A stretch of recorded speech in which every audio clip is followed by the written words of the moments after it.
होली की आत्मा। बचपन से शहर में रहने वाला मनोज इस साल होली की छुट्टियों में अपने गांव दुर्गापुर वापस आता है, जहां उसे देख पूरा गांव खुशी से झूम उठता है। जब गया था तब इतना सा था और अब देखो कितना बड़ा हो गया है। हाँ सरपंच जी, जब मैं गया था तब आप भी बहुत जवान थे और अब देखो कितने बूढ़े हो गए हैं आप। चलो चलो बढ़िया है। बच्चा घर वापस आ गया। इसी खुशी में आज रात पार्टी होगी। क्या बात है, गांव में भी पार्टियां होने लगी। वैसे अगर पार्टी की बात है तो आज क्यों सीधा होली पार्टी करते हैं। होली पार्टी की बात सुन चहल पहल में अचानक सन्नाटा छा जाता है, जिसे देख मनोज को कुछ अजीब लगता है, लेकिन तभी सरपंच बात पलट देता है। अब बहुत देर हो गई, चलो सब अपने घर चलो, पार्टी के बारे में कल सोचेंगे। मनोज भी मम्मी पापा के साथ घर आ जाता है, पर होली पार्टी और उस पर पूरे गांव की खामोशी वाली बात अभी तक उसके जहन से निकलती नहीं। पापा, होली पार्टी की बात पर सब चुप क्यों हो गए थे? अरे होगी उनकी कोई अपनी बात। मुझे गांव की पंचायत ही थोड़ी पता है। थक गया हूँ, चलो सो जाते हैं, कल बात करते हैं। पापा की बात मानते हुए मनोज भी सोने चला जाता है। आज तो छुपा लिया, लेकिन हफ्ते बाद जब होली का दिन आएगा तब इसे कैसे रोकोगे? अगली सुबह सूरज के साथ ही मनोज भी गांव घूमने निकल जाता है, जिस पर रास्ते में उसे अपनी ही उम्र के कुछ लड़के भी मिलते हैं, जिनसे दोस्ती कर अब वो उनके साथ घूमने लगता है। इसी तरह कुछ दिन बीत जाते हैं और होली नजदीक आने लगती है। दोस्तों, होली में 4 दिन ही बचे हैं, पर गांव में उसकी कोई तैयारियां क्यों नहीं दिख रही?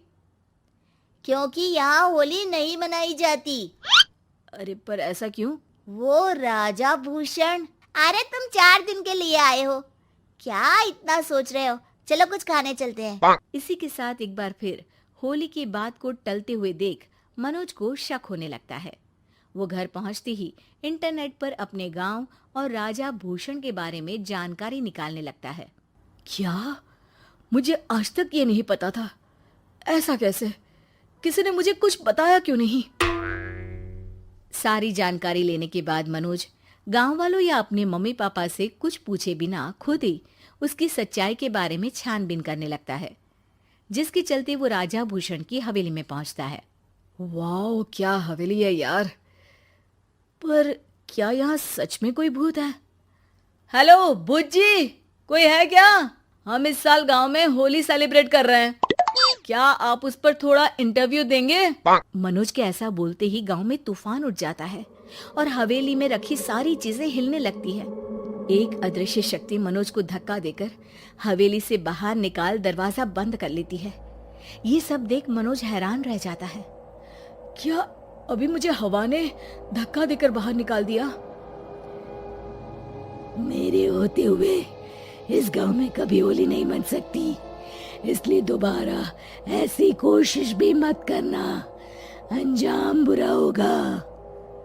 आवाज सुन मनोज हैरानी से इधर उधर देखने लगता है, पर उसे कोई दिखाई नहीं देता। वो गांव वापस आ जाता है, जहां तूफान की वजह से सब कुछ तहस महस हो चुका होता है। आखिर ये तूफान आया कैसे? ना ऐसा कोई मौसम था और ना ही हमने होली का त्योहार मनाने की बात की थी। सरपंच की बात पर कोई रिएक्शन दिए बिना मनोज चुपचाप अपने घर चला जाता है। इस तरह देखते ही देखते होली का दिन भी आ जाता है और मनोज रंग लेकर गांव में निकल जाता है, लेकिन गांव पूरी तरह खाली होता है। अरे त्योहार का दिन है, धूमधाम की जगह मातम क्यों मनाया हुआ है? मनोज की आवाज सुन सब अपने घर की खिड़कियां खोल के घर के अंदर से ही उसे वापस जाने के लिए कहने लगते हैं, पर वो किसी की नहीं सुनता। तुझे पहले भी समझाया था, अगर होली खेलने की कोशिश भी की तो अच्छा नहीं होगा। अरे बात मान लो बेटा, तुम्हें सच नहीं पता। मुझे सब पता है। सालों पहले इस राजा ने एक अंधविश्वास फैलाया और आप लोग आज तक उसे मानते आ रहे हो। अरे बेटा, जब तुम पैदा भी नहीं हुए थे उससे भी बहुत पहले से इस गांव पर होली का श्राप है। अगर गांव में होली का त्योहार मनाया जाता है तो प्रलय आना पक्की बात होती है। राजा भूषण इस सब में नहीं मानते थे और त्योहार मनाने लगे, जिसके चलते होली वाले ही दिन पहले उनके बेटे की और फिर उनकी मृत्यु हो गई। तभी से गांव की रक्षा के लिए उनकी आत्मा उस हवेली में रह रही है। सबकी बातें सुन मनोज उलझन में पड़ जाता है। सोचना भी मत मनोज, अगर तुमने इस परंपरा को तोड़ने की कोशिश भी की तो उसका परिणाम इस गांव और गांव के लोगों के लिए अच्छा नहीं होगा। मुझे भी यकीन नहीं हो रहा कि आप लोग एक बेतुकी बात को मानकर सालों से रंगों के त्योहार को मातम की तरह मनाते आ रहे हो। मनोज किसी की कोई बात ना मानते हुए पूरे गांव में रंग बिखेर देता है, जिसके तुरंत बाद वहां तूफान के साथ बिजलियां गरजने लगती है।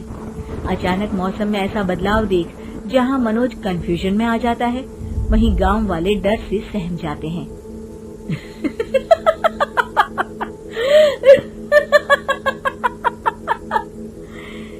इस लड़के ने हमारे जैसे सिर्फ अपने स्वार्थ के लिए नहीं बल्कि पूरे गांव की खुशियों के लिए यहाँ होली मनाई है, जिस वजह से अब इस गांव पर होली का श्राप टूटता है।